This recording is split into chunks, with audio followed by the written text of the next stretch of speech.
Caca. Today on the Bird Movie Guy looks at Birdman. Yeah, finally getting to it, people. Let's talk about it. Brought to you by the Bird Movie Guy. Hi, the Bird Movie Guy, and today I'm talking about Birdman. Birdman is directed by some guy, I cannot say his name, and I refuse to butcher it because the man made a brilliant film. Starring Michael Keaton, who's one of my favorite actors, Emma Stone, Edward Norton, who's one of my favorite actors, Zach Galifianakis, and Naomi Watts. Alright, so I heard so many things about this movie. It's brilliant, and blah, blah, blah, blah, blah, blah. It won the Oscar for Best... Holy crap, they're right! Yes, this film is brilliant. This film was awesome. Okay, the plot of Birdman, in case you don't know, is basically about a guy who used to be on TV, kind of like Batman, but he's called Birdman, and he was famous. He had a big movie career as Birdman, and then he stopped being Birdman because he got tired of being Birdman. A bunch of years later, he's not doing great as an actor, so he decides to put on this play on Broadway. It's his big comeback. Things are going well, things are going terrible. His daughter's helping him as an assistant, although she doesn't really want to be there. They bring in Edward Norton's character at the last minute, who is a phenomenal actor, but also knows he's a phenomenal actor and is a pretty big jerk about it. At the same time, Michael Keaton, the main guy, might be crazy. Or he might have superpowers. That's all I'm going to say.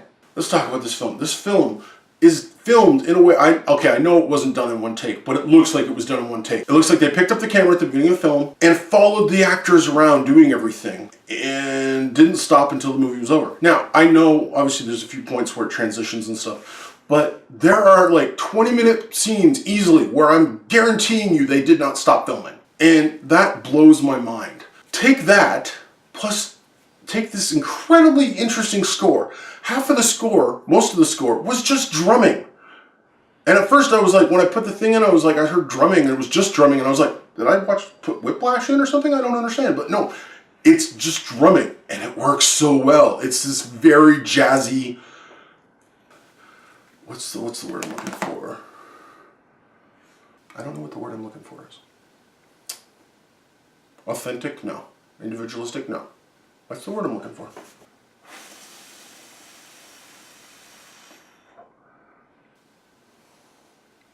It's kind of like an improvisational score because, like, it was kind of just more to the scene, and it fits so well. I was shocked at how well this fit. It's great. Then let's talk about the acting. Oh my lord. Michael Keaton has been one of my favorite actors a long time. Way before Batman. I love the guy. And he doesn't get enough quality work. And this is quality work. And to see Michael Keaton get some quality work and have a chance to be Michael Keaton, the shining star that he could be if he wants to be, if he gets the chance to be, is awesome. The man is incredibly talented, and I personally think should have got the Oscar. Just saying. He's great. The rest of the cast is great. Edward Norton is just freaking awesome. The guy, I've loved him forever too. Emily Stone does a great job as the daughter who's like, you were never there for me, but I understand I love you, Dad, and I'm a recovering drug addict, and I'm trying to pull my stuff together. She handles that really, really well. She has a kind of a big yelling speech at her dad at one point, and she just like, if you didn't think she could act, she can totally act. One of the huge standouts of this film that you would never think would be a standout of this film is Zach Galifianakis. He does not play funny in this film really at all.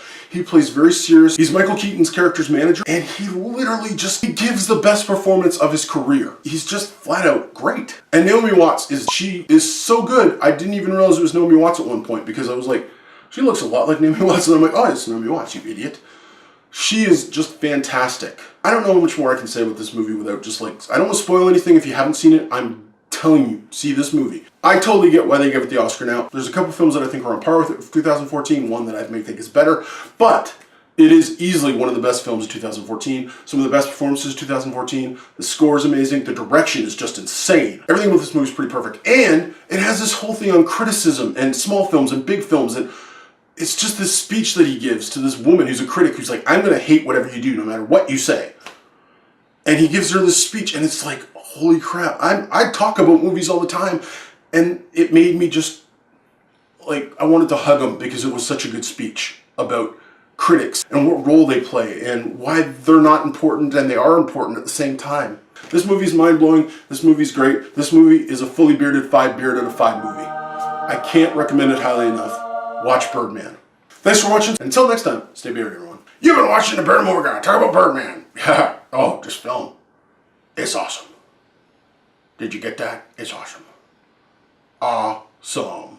Subscribe and tell your friends. And as always, YouTube safely. Caw-caw. Caw-caw.